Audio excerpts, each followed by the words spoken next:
What's up, guys? Welcome back to the channel. Today is May 13th. That's 5/13. That is S13 day. If you didn't know, now you do. So, logically, we need an S13. And we got a bunch of boxes. So the RB one is right over there, but I hate that pile of shit. And the LS one is right there, but that thing's not really street legal. So we're gonna go with this one. This is the VH45 Coupe. This actually at one point was my daily driver. I had a minor incident with it right here. That resulted in the back window being shattered. Luckily, I repainted this so it's blue. At least it identifies as blue, you know? Nowadays you can identify as anything. So why can't that panel identify as blue? When I was on the way out here, the gas tank fell off. You can see the weld broke right there, and to me it doesn't even look like that one is attached. The gas tank just yeeted itself out on the highway at 80 miles an hour. There was sparks behind my car for like 100 feet, and I thought this thing was about to burn down. But I had a ratchet strap in the car, so I was able to strap the tank back up and limp it home. Has powered by max coilovers, which are very nice. Z32 brakes, front and rear. The engine is a Infiniti Q45 VH45. They came with single AVCS or VTEC, whatever you want to call it, adjustable cam timing. We went through a hailstorm out here, so a bunch of stuff got broken. This got shattered, headlights got shattered, and then it's been parked so long that weeds have grown all through it. And also the rain sunk the jack stands, and now the car's in the ground pretty much. So yeah, it's gone to absolute shit. Today I'm just gonna get this thing running. It needs an engine harness, gas tank mounted, and some wheels and tires, and it should be good to drive. And a battery, but simple stuff. So in this video, I'll be using this Lewinner wireless mic. This is my first time using my iPhone as my main camera. I just bought an iPhone 11 Pro because it just always sucked having to have a GoPro on me and stuff. So I want to try using this. Unfortunately, right now it's so windy in New Mexico that the internal mic on the iPhone was picking up way too much crap. So I bought this as an alternative, so I'll be testing that out today and seeing if I like it. Right off the bat, I don't really like the way it alters my voice. But when it's between that and just only hearing wind noise, you gotta pick and choose your battles. Look at this thing just collecting dust.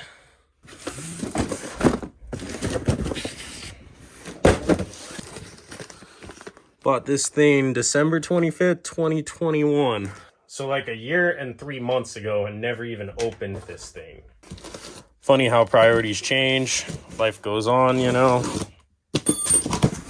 Gotta love Wiring Specialties and their products. They're always top notch. Look at that beautiful harness. This will surely fix all the issues with that engine running. All brand new connectors, brand new wiring. I've installed a couple of these harnesses before, and every time this fixes all the little issues. If it just stalls randomly, if anything weird happens, you want to start with an engine harness. Getting rid of brittle, old 25-year-old wiring is the first thing you want to do. And these are all labeled speed sensor, fan trigger. So these should be the only ones I got to wire to the chassis. I do not believe I got the S13 specific one in case I crash the shell and swap this into something else. I just went with the universal harness. I'm gonna mic back up because it's so windy outside, and I'm gonna get wheels and tires on it, fire it up, and get it up here before I take off the old engine harness. So when I did this damage to it, I also hit the rim that was on here. Oh, spicy. But anyway, a good time to inspect your wheel bearing, and it's good to know.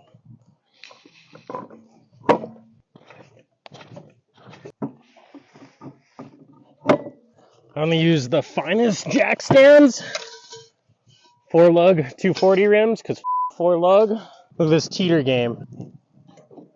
Oh yeah.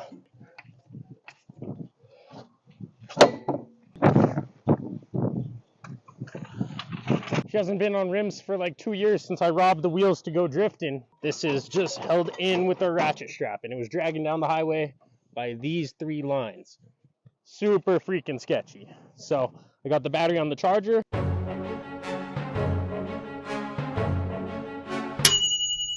It's ready.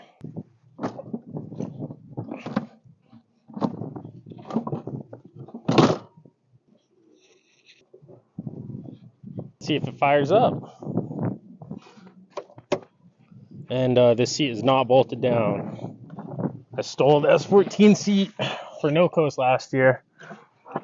I'm gonna go ahead and spare you guys the details as to why the key looks like this. All you really need to know is I keep the tip in. So it should just work like that.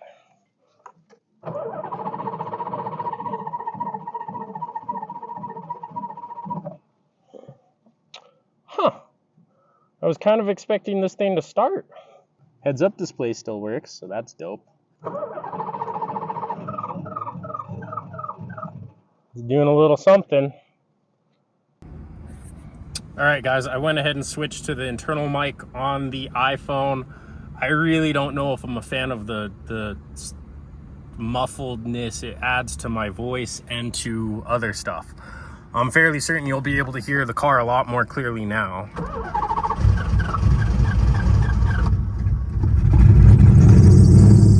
And there it is. Just need to get some fuel to it. Sounds freaking good. I love this car.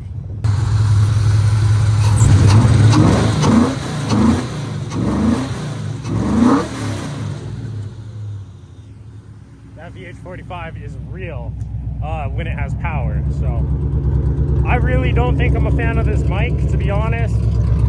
Like, it just doesn't pick up this sound the same way the internal mic does. So I'm gonna stop using it, and you guys might have to deal with some wind noise for the rest of the video. I'm gonna grab a couple bolts and put them in the seat so I'm not losing control and crashing this thing out here. It's so hot, I can open that window. This one, the motors are, the switch has been gone, so I had it bypassed to a drill battery. Oh, look. Whew. Thank God it's freaking hot. Lucky. Thank you. Which goes out. You can always be ghetto as like me. Just pop one in here and tap the other to make sure you're going in the right direction. Nope, wrong direction. Swap them. There we go. And it makes your windows super fast when they're meant for a 12 volt and you hook them up to an 18 volt. Fast windows.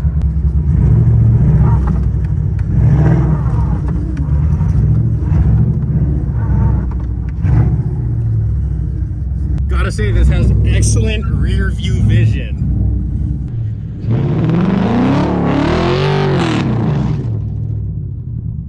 Woo, this car's sick. I heard the exhaust drop on the way up on that little burnout. Bungie has had it. What do you think? Where are you going with this? I'm gonna fix it. What? I don't know, to drive it.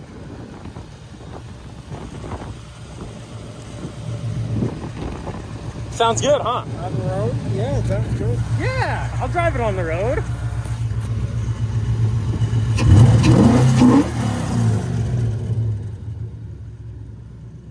You want to drive it? Huh? Do you want to drive it?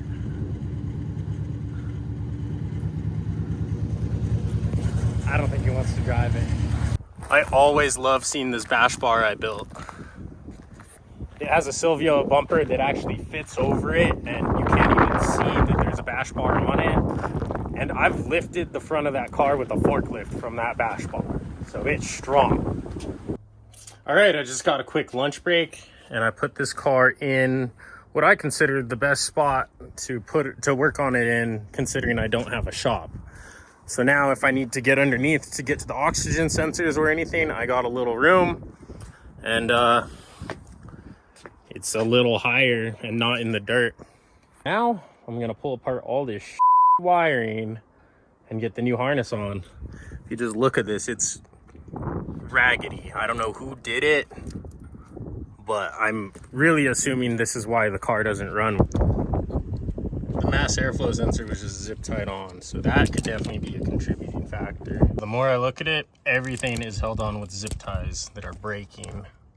Literally every connector. I've pulled the upper intake and wow, this is not gonna be fun. So,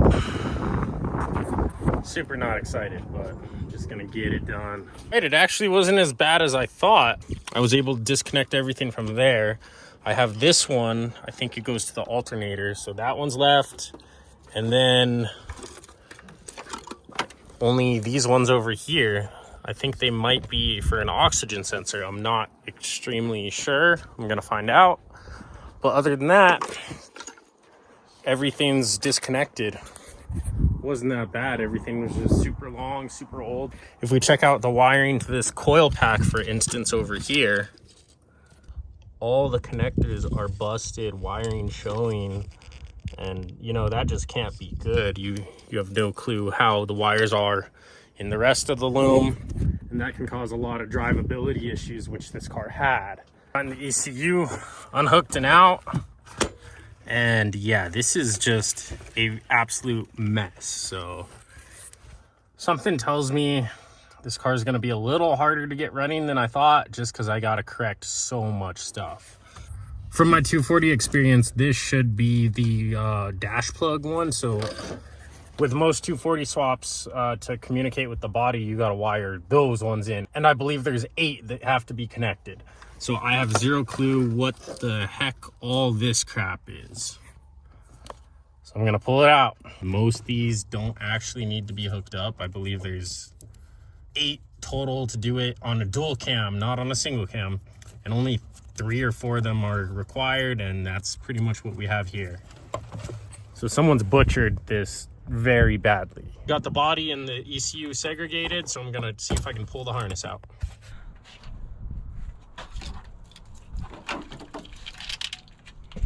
There it is, the old harness that's beat to crap. It wasn't actually that hard to remove because of all the sub harnesses. So now I got to unwrap this harness and see whether it has sub harness connections or whether I got to pull the sub harnesses, and this will direct wire the sensors, like the injectors, straight to the ECU. I would prefer if it does that so I can eliminate all wiring, but we're gonna find out. And this is a piece of art, this harness right here. Everything is just done so well. Here are the oxygen sensors. Here's all the injectors right here. All the coil packs right here. Everything's labeled just perfectly. Tells you what coil pack. There's number 8. There's number 6. That's something else, but this should be 2 and 4. So everything is just superb. I believe I ordered the wrong harness because this is my igniter, and I was wondering what these 4 are by the ECU, since the factory harness doesn't have that. So I think they relocate your igniters inside to clean up the wiring in the engine bay. But that's the connector I got, and these are what I have. Those ones look strangely similar to my RB25, so I think I can just get new igniters, but I don't know if the ECU will be okay with that. So, other than that, the harness looks phenomenal, and I'm really stoked to replace all the wiring, so I gotta tear into that more. I called technical support. It's around 4:17 where we are. So I think I missed them by about 20 minutes because they're on the East Coast. So I'm just gonna try to find the correct igniters, see, cross-reference some part numbers, see what other cars have them that fit, because back in the 90s, you know, typically what Infiniti and Nissan would do is for a V8, they would just use 2 4-cylinder ones, which is why there's 2 sets of connectors. So odds are I can find them on a Sentra or something that uses like a KA24. I'm gonna figure out the igniters, and then if I have to, I'm gonna have to get an ECU. I'm gonna go rip apart more wiring, and then put this masterpiece of a harness in, and yeah, see if I can get it running. Here's all the additional crap I was able to pull off. Here we have the coil pack sub harnesses with the igniters on them. This is all the injector sub harness right here. This hook, I was just like, it, motor's not gonna blow, it can come off. Knock sensor sub harness. And then this PCV crap just looked horrible. That one wasn't even doing anything. This is looser than. And then that random metal bracket. I was like, can go. So this is what it looks like now. A lot more stripped down, but it's gonna look a lot better without those sub harnesses. The hook was here, the bracket was here. Just clean it up overall. Now I'm at the point where I put the harness in.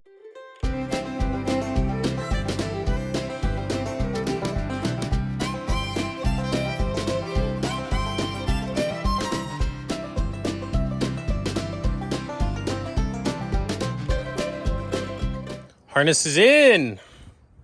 Now I just got to make sense of all this. Here's progress on the spaghetti. It is looking very good. These go to the throttle body when I put the intake back on. Got all the injectors wired up. All the knock sensors down there wired up. Cams wired up. And it is so nice for anybody considering getting a wiring specialties harness. They label everything. It's looking really good. I got to connect a couple grounds. There's one there, and one on the back. And then I just taped off some plugs that I'm gonna try not to use them. That's the route I'm taking for now, and I'll deal with that another day. All right, guys. Like I said, this is my first time learning to film with an iPhone. So that poor video quality, I didn't realize you had to hit the button to make it say 4K. So the whole time I thought I was filming in 4K, and it wasn't. So this should be a little crispier now. You can probably see the stains on my shirt. But anyway, back to the car. I got it buttoned up pretty well. Intake's back on, everything's connected. When I was going to put the intake on, I stood on here, and it turns out it's really slippery. So I fell. And yeah, got my leg caught up in that thing. On the way down, I was like, I'm about to break my leg. So I'm glad my leg's not broken. I've robbed the igniter off the SR20 Celica, so now I have 2 igniters in here.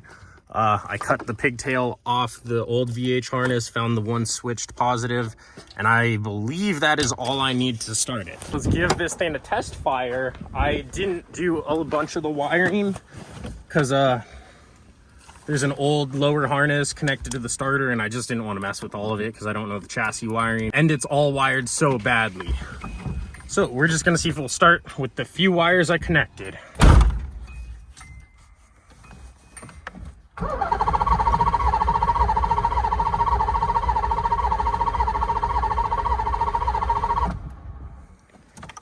Gotta let it get fuel. I pulled the fuel filter to mess with the lines. And actually, the pump might not be coming on.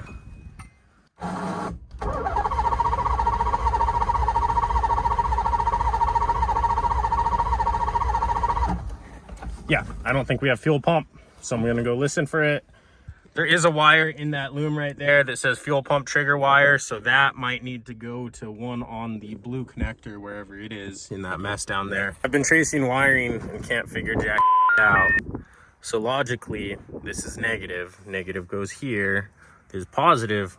Positive goes here. So the only conclusion I can come to is that this one on the left is signal, and it will jump positive to here. So if I bridge top to bottom with the jumper, we should get fuel pump. Or a fire. There's fuel pump. With that jumped, it might start.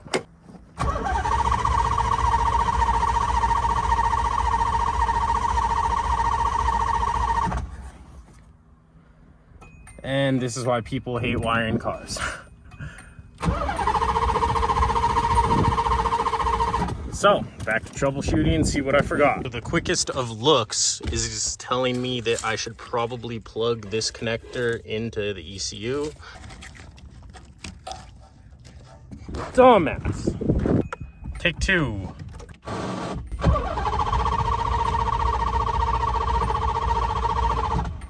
Still nothing. It's been hours. I've spent a lot of time on the phone with people about technical issues with these VH45s. Can't get a lot of straight answers.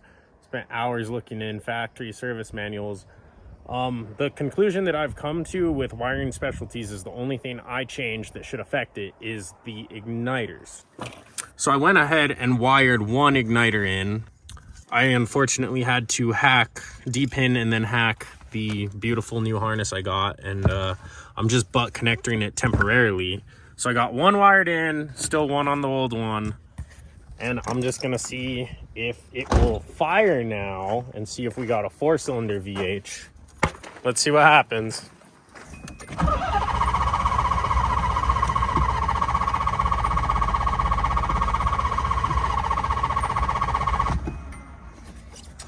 I don't think the igniter is the problem. So I don't know what I'm gonna do. Well, it's still broken and I'm admitting defeat. I have no clue what is wrong with it. It's a brand new standalone harness. It should work. I hopped on the website and it says requires use of new style igniter chips.